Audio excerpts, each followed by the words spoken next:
Okay, hello Jim, nice to meet you. Nice to see you, Jens. So first I want to ask you something about China. A lot of people in Germany think in China there is a bubble, for example the housing bubble. What's your opinion about China? Well, there was a housing bubble in China, but that was 3 years ago, and the Chinese government has been doing a lot to cool it off. That bubble has popped. It's still declining, but there's no more China. There's not a housing bubble in China anymore, so the people who think that should read the newspaper. You think it's already finished, the housing bubble? The bubble is finished. Now, that doesn't mean the bottom. We haven't seen the bottom yet. Prices can go down, but there's no more bubble. Prices are not going up anymore. People are not paying. They may be paying too much now, but it's not a straight-up bubble where they're paying crazy prices. Not anymore. Okay. So China is the machine of the economy now, and if China will have more problems or slow down, the problems will move all over the world, I think so.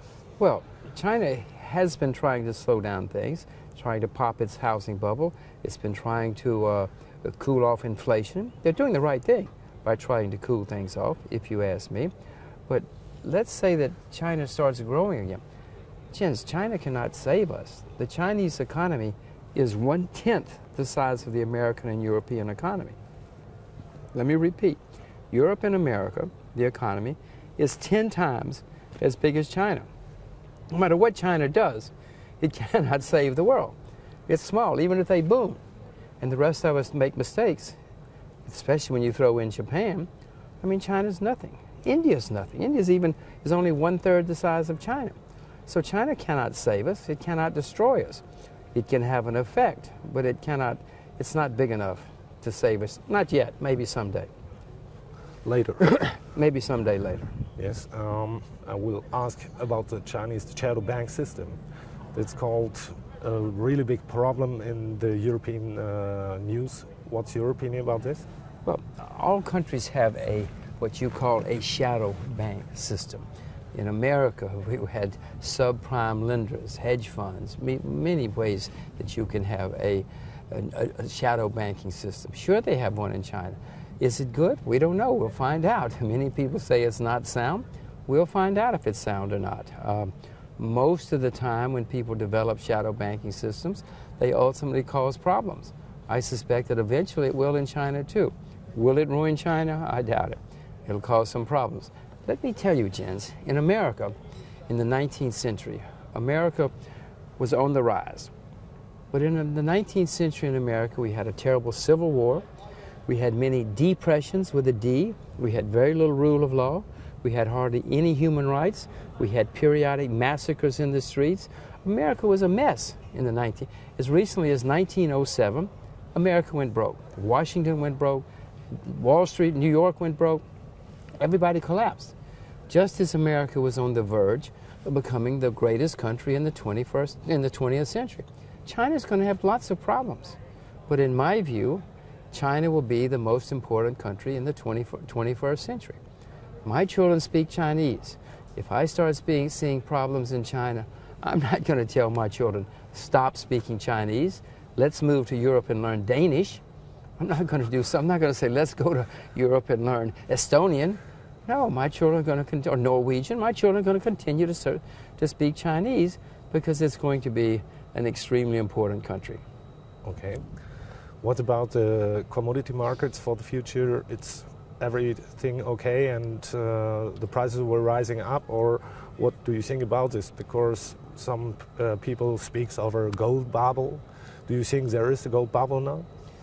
Gold has been up 11 years in a row, which is extremely unusual. It's not a bubble, though. A bubble is when everybody's buying things. When everywhere you go, people are talking about their gold. In America, if you walk down the street of any town, you see people lining up to sell their gold to the shops. They're selling their necklaces, their bracelets, their rings. That's not a bubble. A bubble is when you walk down the streets and everybody's rushing in to buy gold. We will have a bubble in gold someday, but it's not here yet. Now, gold may go down a lot more. The Indians are talking about banning the purchase of gold. India is the largest gold-consuming country in the world. Some European countries may have to sell their gold to pay their debts. Gold can go down more, but gold is not in a bubble yet. Eventually, gents, gold will be in a bubble. Eventually, you will walk down the streets in Hamburg or Chicago or everywhere, and you'll see people just rushing to buy as much gold as they can. When that happens, you take your gold and you sell it. Okay. Okay? Yes. I think the price of gold is the effect of printing so much of money, and the money must go anywhere in assets.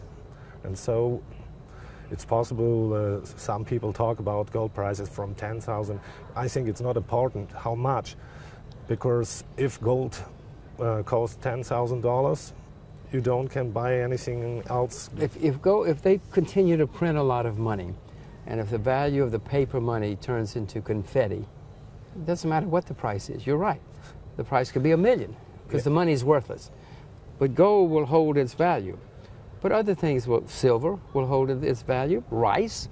There are other things which will hold their value if they start destroying the paper, when they destroy the paper money. So yes, you must own commodities in times when people are debasing the currency.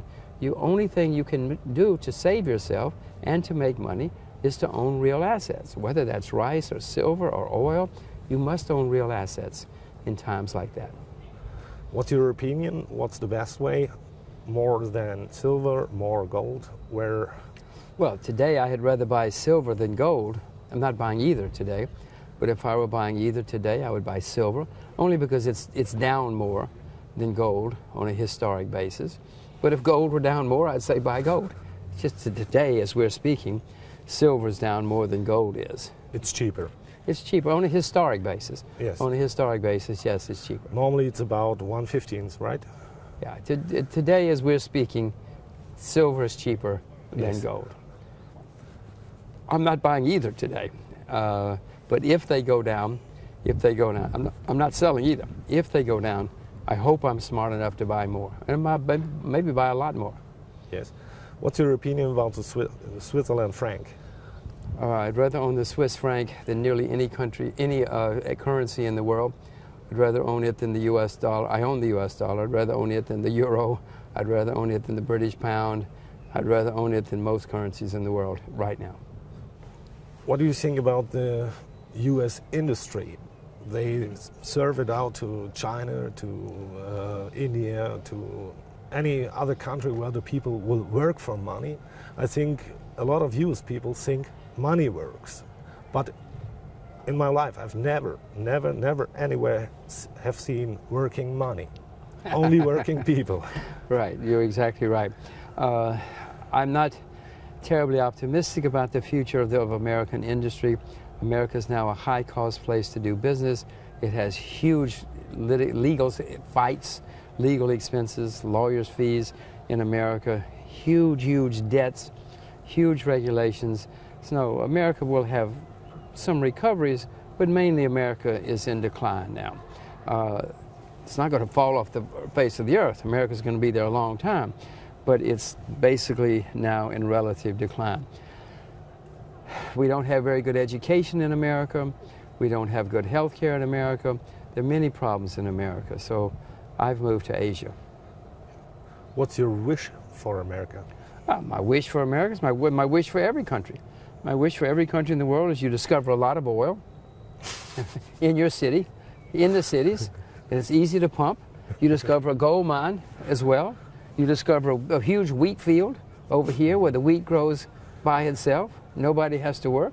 You wish the best. That's my wish for every country, including Germany, including America, everywhere. That would be wonderful. That's my wish. Okay, what's your opinion about... And my wish is that politicians don't spend money they don't have, that they don't spend other people's money. That when we discover this huge oil field and this huge gold mine and this great big wonderful wheat field, that the politicians don't go and spend all the money so that we go broke, even though we're doing the right thing. They have to follow the rules. They're supposed to follow the rules. Politicians have been supposed to follow the rules since the beginning of time. But remember, Plato said in the Republic, societies go from dictatorship to oligarchy to democracy to chaos and back to dictatorship. Yeah, I hope that all the politicians are going to keep a wonderful, functioning, efficient democracy for the rest of history. Don't bet on it. Okay. What's your opinion about the Middle East conflict between Iran and Israel and now the U.S.? Well, unfortunately, in the Middle East, there are a lot of parties, and most of them are making mistakes. I mean, not just Israel or not just Iran, not America. I mean, everybody seems to be making a mistake in the Middle East. You know, wars have always started somewhere, and that's a place where it's a powder keg. It's a little bit like the Balkans were before the First World War. That's where that powder keg got set off. Central Europe, the Second World War, there's always a place for a powder keg. The next powder keg where things are dangerous is the Middle East, and I am afraid that when the next war comes, it will come somewhere in the Middle East. I don't have any investments in the Middle East because I just don't have enough confidence that things will be stable. Now, the war may not come for 20 years. Don't rush out this afternoon and think, oh my God, the war is coming. But when the war comes, if it doesn't start in the Middle East will certainly be the center of the war because of the oil. And then I think the war is all over the world. Yeah, the next war will not be fun. The Second World War was not fun. It involved most of the world, much of the world. The next one probably will too. It's not. I don't look forward to the next war, but we will have another war. I promise you. Yes, but in my opinion, some people want to rise it up. The problems there, because the mistakes are so crazy, so scary, that I can't believe that's our only mistakes. Well, you're suggesting that they're doing this on purpose. There are people who say that the Israelis are doing this on purpose because they want to destroy Iran and the countries which may be their enemies. Maybe. Many countries, many politicians of history have exactly that approach. Let's destroy our enemies before they can destroy us. I don't know. I hope that's not the case. Many people say the same of Iran. The Iranians want to destroy their enemies before their enemies can destroy them. Many people say that the Iranians want to destroy their enemies before their enemies can destroy them. That's not a good system, but maybe it's happening. And if that's the case, you're exactly right, that people are trying to do this on purpose and with intention. And politicians throughout history have done things like that, always done things like that, which has made the rest of us get into a war. I hope it's wrong, but maybe that's what's going on. Maybe there are people actually trying to start wars. They think to save themselves. In the end, everybody will be destroyed. Yeah, but from the side of the politicians, some politician, it could be a solution. Because nobody asks about his money or anything, and you need rising up economy if everything is destroyed. Well, the first casualty of war is always truth. Whatever happens, then people start lying when wars take place. And no war goes the way people think it's going to go. Even if you're a politician and you think you're going to win the war, you may not. You may very well not. But even the people who win wars don't win. They destroy massive amounts of capital, huge numbers of lives. They destroy everything. Nobody wins a war. Even the people who think they win the war don't win the war. War has never been good for anybody or anything. So some politician may really, and politicians have thought this in the past, they thought everything would be okay. In the end, they wind up getting destroyed too. And even if their country wins, in the end, their country suffers. I think 1 hour ago you tell me about a wall, and you will write about this wall something in your next book. You show us the wall here in Oxford, in your old college. Yes. You be inspired about one thing, and would you explain it? Well, when I came to Balliol College at Oxford, I was 21 years old, and one of the first things I happened to see, there was a memorial, a wall, in the college near the chapel to young English students who had been students here who'd been killed in the war. But I also noticed that they had the German students who had been at this college who were killed in the war. And it occurred to me, oh my gosh, all of these 22-year-old boys were here drinking beer, playing football, having a wonderful time, and then some idiot politicians got them into a war and they killed each other. They were sitting around here on this bench, drinking beer, you know, talking about football or girls or whatever they were talking about. And then 5 years later, 10 years later, they were killing each other for no reason, no reason. The Germans were wrong, the English were wrong, everybody was wrong. There didn't have to be a war. So it made me it made me more anti-war. I was already questioning war when I was 21, and now I never found a war that can be justified. I can never find 22-year-old boys who want to go and kill each other. All the 22-year-old boys I know would like to drink beer, dance, go out looking for girls, whatever 22-year-old boys want to do. They don't want to go killing each other. Until failed politicians who make mistakes or do it on purpose, thinking that they will gain something, send these boys to war. If you want to have a war, let the old men go to war. You should have a law that say nobody under 40 can go to war. Right now, only people under 30 go to war. The rule should be nobody can fight in a war unless they're over 40. And you wouldn't have any wars. When you will print your next book? I hope it comes out in 2013. Oh, next year. Next year, okay. So, Jim, thank you very much for spending this time. It was great and a pleasure to meet you. It's my pleasure. Danke schön. Oh, thank you. Danke.